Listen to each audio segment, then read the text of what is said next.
Could you disappear from our sight? That's what the bride said to me when I attended the wedding of my doctor brother and the daughter of a company president. On my place card, the word middle school graduate was written in big letters. It seems I wasn't just unwelcome by my doctor father and brother, but even by the bride who was about to become part of our family. As I stood there in despair, about to leave, someone approached me and whispered, "Should we take that company down?" Hearing those words, I nodded firmly and made up my mind. My name is Kent Morgan, and I'm 40 years old. I'm single. I have a younger brother, 2 years my junior.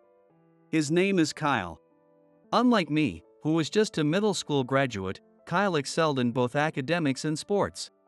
He was truly the ideal of both brains and brawn, and our parents had high hopes for his future. Our family has a long tradition of producing doctors, and Kyle was well on his way to joining that legacy. Our father is a doctor, and our mother is a nurse.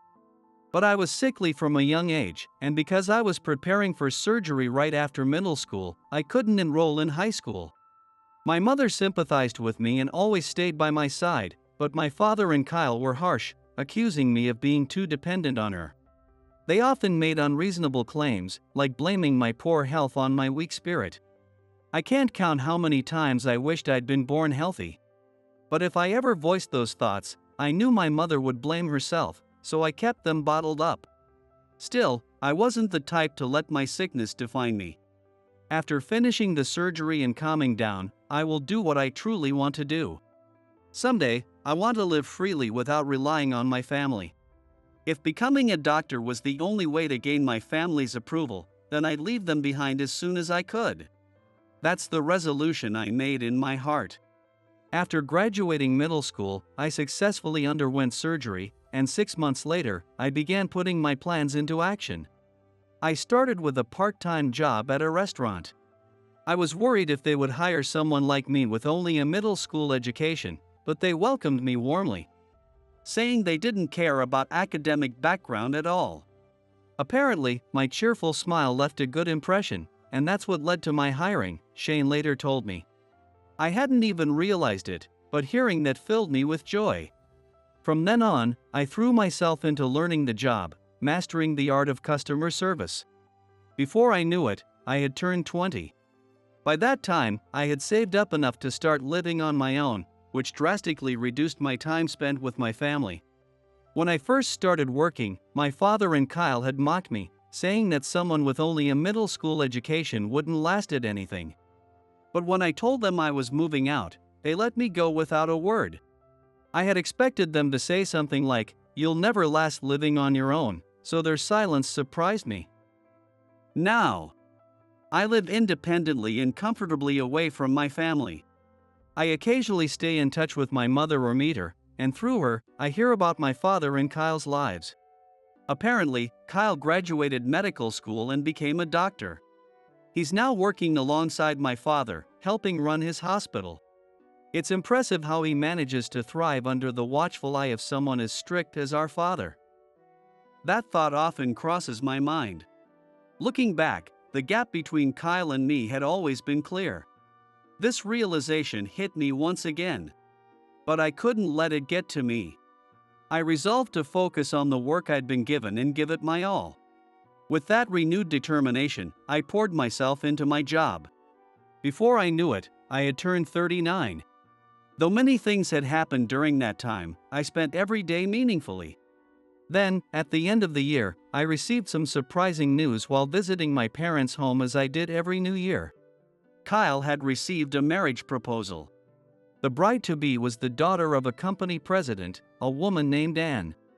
I didn't hear this directly from Kyle but rather from my mother, with whom I kept in touch. At that point, they were only engaged, but they planned to register their marriage and hold the wedding after my 40th birthday. I naturally assumed I wouldn't be invited to the wedding. But during that year's New Year visit to my family home, something unexpected happened. "You heard about my wedding from Mom, right? I'd like you to come to the ceremony if you can. You're welcome to bring a friend along too." Kyle said this as he handed me a wedding invitation. It had been so long since Kyle had spoken to me directly that I was initially taken aback. But as I held the invitation, the reality slowly set in. I had been invited to Kyle's wedding as a member of the family. Overwhelmed with joy, I stared at the invitation for a while, which made Kyle chuckle. "See you at the wedding. Oh, and I'll introduce you to my fiancée and before then." Kyle said this before leaving in a hurry, likely off to work. I was deeply surprised by how much he seemed to have changed, and I began to think he was making an effort to bridge the gap between us. I decided to let go of the past as well. For now, I just wanted to celebrate the happiness of the couple. I stared at the invitation, feeling as if it were my own joy to cherish. Time flew by, and soon, it was the day of the wedding. Before the ceremony, Kyle introduced me to Anne. She was friendly, polite, and even treated me with respect. I couldn't help but think that meeting her had been the reason for Kyle's change. My father's attitude toward me remained the same, but the fact that my relationship with Kyle had improved was enough for me. My mother seemed happy to see us getting along, and she smiled more often than before. Knowing how much she had endured taking care of me in the past, her smiles filled me with gratitude. After checking in at the reception, my mother and I entered the hall. It was packed with Kyle and Anne's co-workers and friends. Their connections impressively wide. Though I was overwhelmed by the sheer number of people, I was proud of Kyle for how far he had come. Today, I genuinely wanted to celebrate Kyle and Anne's happiness. But then, I saw the name card at my assigned seat, and my body froze. What is this? My mother, standing beside me, covered her mouth with her hand, her face pale. Some nearby guests even snickered when they saw it. On my name card, instead of my name, the word middle school graduate was written. Who on earth would do something like this? It was us, you middle school graduate. A familiar voice came from behind me, making me freeze on the spot. I didn't even need to turn around to know who it was. But the overwhelming sense of despair was crushing. Kyle, why would you do this to Kent? My mother turned around before I could, confronting Kyle with trembling words. I forced myself to turn as well, needing to see it for myself. There stood Kyle, laughing mockingly, alongside Anne, the bride. I didn't want to believe it, but the look on Kyle's face confirmed it. It was the same look he used to give me as a child, whenever he looked down on me. Why? Isn't it obvious, Mom? Because he's just a middle school graduate. I never imagined there'd be a middle school graduate in the family I was about to marry into. And is laughing at me together with Kyle. It's hard to believe what I'm witnessing, but there's no mistaking it. It's real. I swallow the anger rising within me and question them. It's true, I'm a middle school graduate. But so what? Is it really that shameful to be one? Is it such an unforgivable thing? Of course it is. You're already a stain on our elite family, and now you're affecting my wife's family too. Even so, and pushed through her family's objections to be with me. You should be grateful for her generosity. Apparently, Anne's family, being the wealthy family of a company president, also dislikes me. When they learned Anne's future brother-in-law was a middle school graduate, they initially told her to break off the engagement with Kyle. However, the bond between Anne and Kyle was strong, and I didn't cause their relationship to fall apart. Eventually, her family had no choice but to accept their union, which brings us to today. We almost lost the chance to marry because of you. So Anne and I came up with this plan to teach you a lesson. We pretended to be friendly and supportive to set you up, just so we could humiliate you at our wedding. Kyle's words send a ripple of shock through the venue. From the way he tells the story, I sound like the villain. It's as if I was the one who tried to break them up. By the way, it was Anne who came up with the idea to destroy you. She's my wonderful wife who truly understands me. We don't need a middle school graduate like you in our elite family. So, Kent, I'd like to ask you to disappear from our lives for good. Could you kindly leave and never show your face again? Anne's smile is dazzling, almost like a sound effect could accompany it, but her words cut deeply. I'm left speechless. But it's true that I nearly ruined their marriage. Maybe, for their happiness, I should bow out gracefully. Fine. I won't stay. I'll leave the family as you wish. I promise. Really? Oh, I'm so happy. Thank you so much for respecting our wishes, Kent. We'll make sure to be very happy together, won't we, Kyle? Yeah, absolutely. Overjoyed, Anne speaks with a bright smile, and Kyle nods in agreement. The two of them leave me behind and head toward the stage for their wedding ceremony. I can only watch their retreating figures in stunned silence. The people around Kyle, including his co-workers and friends, quickly walked to their seats. No one said a word to me. Even my mother. She's frozen, unable to say a word. She must be at a loss for how to comfort me in this situation. I can't blame her. Overwhelmed by despair, I slump into a nearby chair. I never suspected that the two people who had opened up to me so much would harbor such intense hatred toward me. But if I stayed here any longer, Kyle might eventually come over, angry, and tell me to get out of our sight already. Just as I decided I had to leave before that happened and was about to go, it happened. Shall we destroy that company? I heard someone approach me from behind and call out to me. Startled by the voice, I froze. Kyle had said that I could bring a friend of mine to the ceremony. But I didn't have any friends because of my frail health in school, so I asked my secretary, Jessica, to accompany me. The shock of being betrayed by Kyle and Anne had made me forget for a moment, but I nodded firmly at her words. I had once wished so strongly for their happiness, but now I'm overwhelmed with the desire to prove them wrong. Kent, who is this? My mother, sitting next to me, looks between Jessica and me with confusion and hesitates to ask. Now that I think about it, I'd never introduced Jessica to my mother. Mom, this is your first time meeting her, right? This is Jessica, my secretary. She came with me today as my assistant. Secretary? But I thought you worked at a restaurant. Sorry, Mom. I should have told you sooner. I quit the restaurant job and started my own company. I'm the president now. When I reveal my role as a company president, my mother is so shocked she covers her mouth with her hand. I thought it wasn't necessary to talk about myself, but I might have been wrong.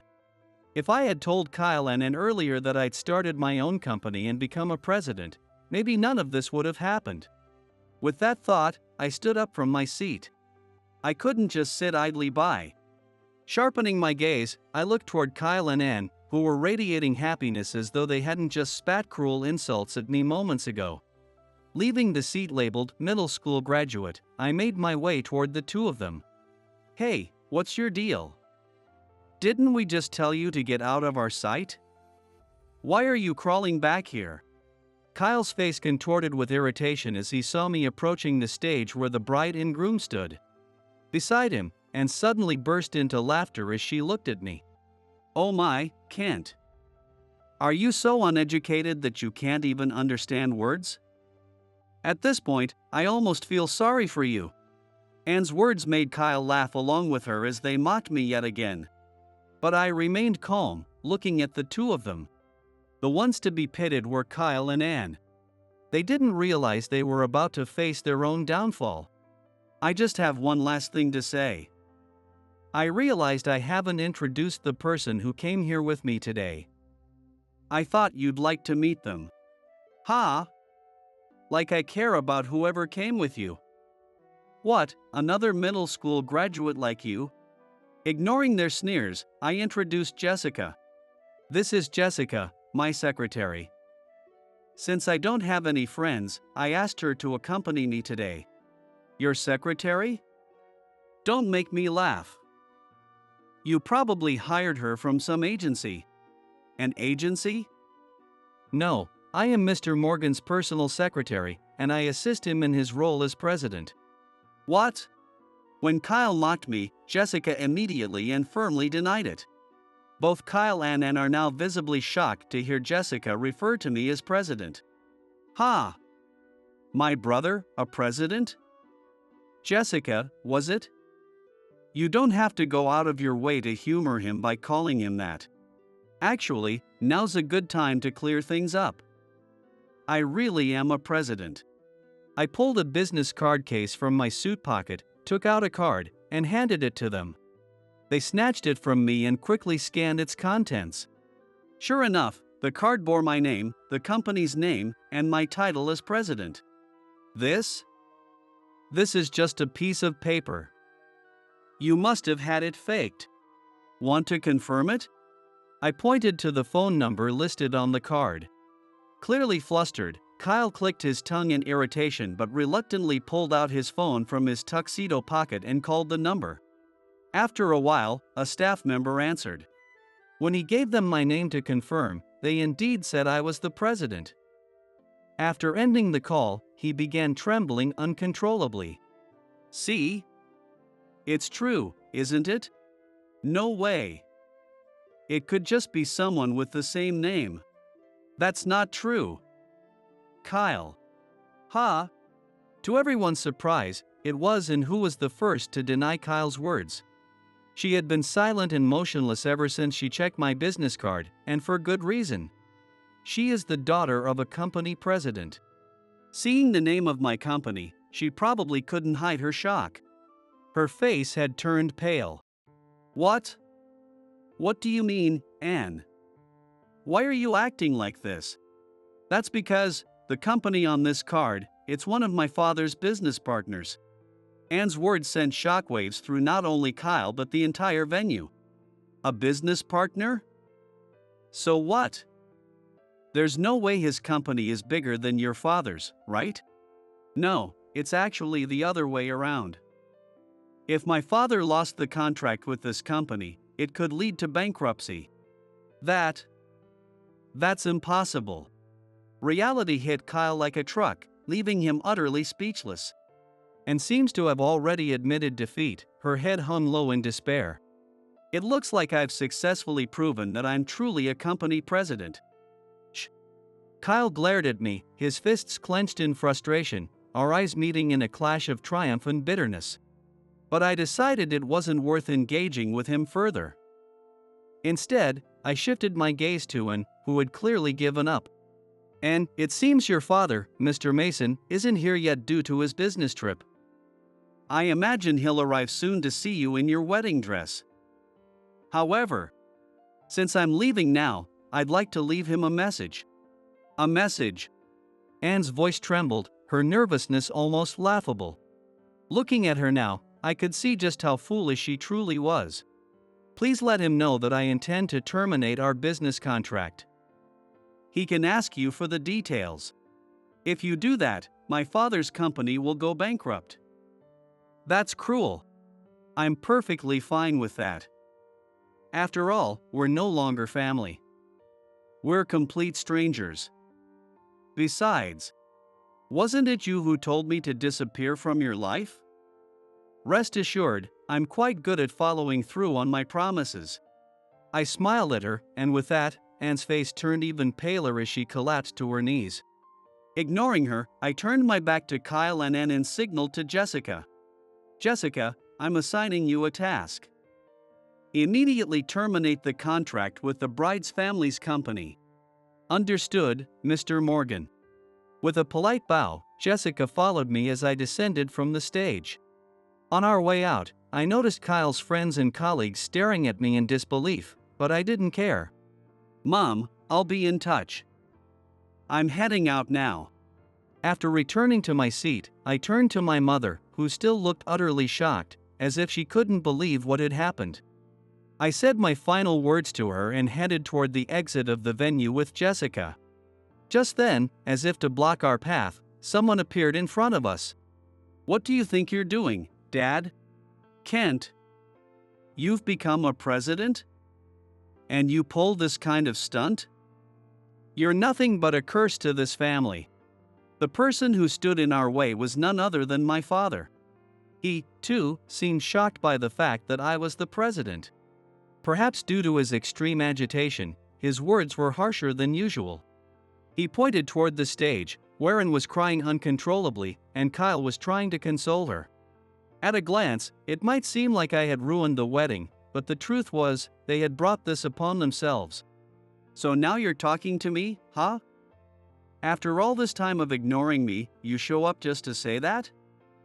Maybe I really am a curse to you." Reflecting on the time when I was physically weak compared to now, I said those words. But at this moment, I realized once again that something I didn't have back then is now my greatest support. And that's fine. I don't expect anything from this family anymore. There's no need for us to reconcile. I've found something far more important than family.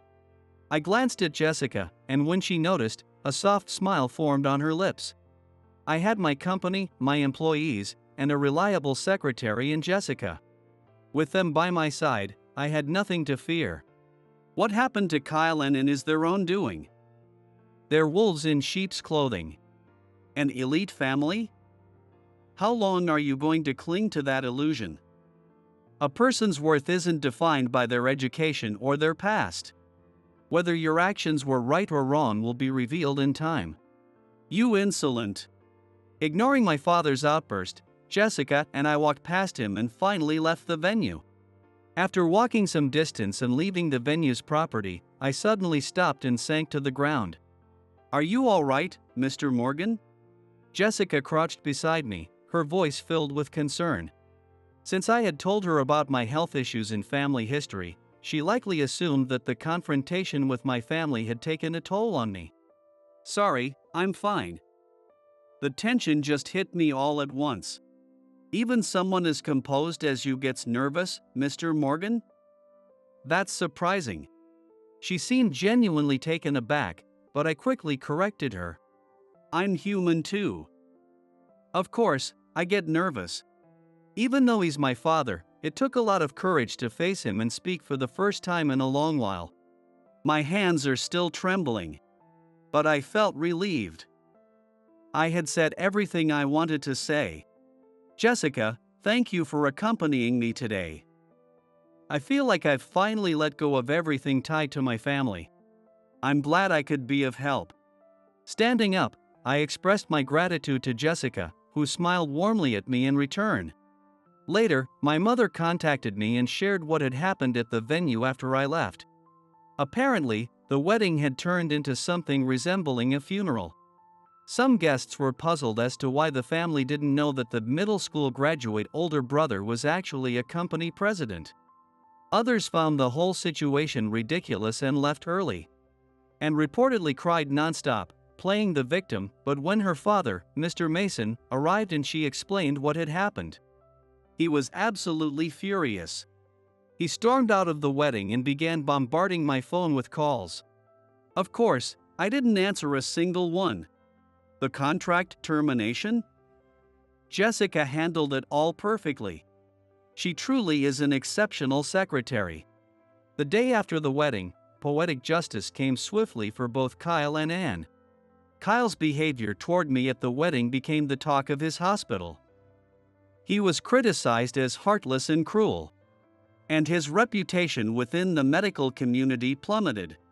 No one wanted to associate with him, and even my father, as the hospital director, faced backlash for failing to guide his son properly. The hospital's reputation crumbled. It was no surprise. Doctors are supposed to stand by their patients. And yet, my father and Kyle, despite knowing I was once physically weak, continued to harass me, using my middle school education as an excuse. This behavior ended up drawing the resentment of other doctors and nurses who attended the wedding. As for Anne, after joining Kyle in mocking me, who was one of her father's business partners, and losing the contract, she was fired from her job. She had been working at her father's company in preparation to take over someday, but that door was firmly shut. Mr. Mason disowned her, severing ties completely. After terminating the contract with my company, Mr. Mason tried to get back on track. However, his efforts were in vain, and the company went bankrupt. With no place to go, and turned to Kyle, suggesting they move in together as husband and wife. but Kyle wasn't having it. This all started because you came up with the plan to humiliate my brother. If not for that, everything would have been fine. He not only rejected his new wife but also placed all the blame on her. Enraged, and fought back. Tracing the problem to its roots, she argued that it was Kyle who had revealed that his brother was a middle school graduate in the first place. Their arguments escalated, and on the very first day of their marriage, they had a massive fight. Soon after, they decided to get a divorce. The hospital's reputation continued to deteriorate, and with patients and staff abandoning it, it eventually closed down. My father and Kyle, who had run the hospital together, found themselves blacklisted in the medical field. Unable to secure employment, they ended up taking on part-time jobs to make ends meet. It seems that and also ended up switching to night work. However, life has been tough for her, as she was a company president's daughter until recently, and she's struggling to hold down a job.